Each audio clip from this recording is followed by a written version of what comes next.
ભારતીય જનતા પાર્ટીની હતી ત્યારે આજના તબક્કે હું ભારતીય જનતા પાર્ટીનો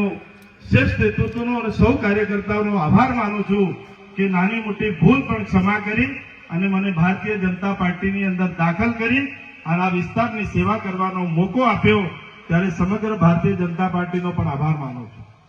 અને એની સાથે સાથે જવાબદારી પણ મારી અનેક ગણી વધે છે અને તમારી પણ વધે છે।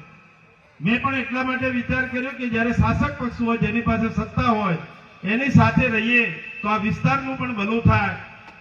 સમગ્ર માનવ જાતિ માટેનું કામ થાય। અને જ્યારે આટલી ભારતીય જનતા પાર્ટી અને નરેન્દ્રભાઈ મોદી જ્યારે વિશ્વ કલ્યાણ માટે આટલું કામ કરી રહ્યા હોય ત્યારે એની અંદર સહભાગીદાર થવા માટે આ 3 વર્ષ પણ સુખે દુઃખે પસાર કરી અને છેવટે ભારતીય જનતા પાર્ટીનો ખેસ ધારણ કર્યો છે।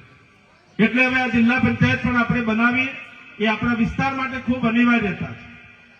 કે જ્યારે ચૂંટણી સમયે આપણે વાત કરી હતી પાણીની તો 1500 કરોડની યોજના કરી અને એક ગામની અંદર 1 તળાવ, 2 તળાવ, 3 તળાવ સુધી તળાવ ઊંડા પણ કરવા અને પાણીથી ભરવા એ પ્રકારની યોજના કરી છે। અને એના તમે સૌ સાક્ષી છો કે તમારા ગામ સુધી, તમારા ખેતર સુધી, તમારા તળાવ સુધી પાઇપલાઇન નાખવાનું કામ ચાલુ છે અને આવનારા ટૂંક જ સમયની અંદર 6 મહિનામાં એ તળાવ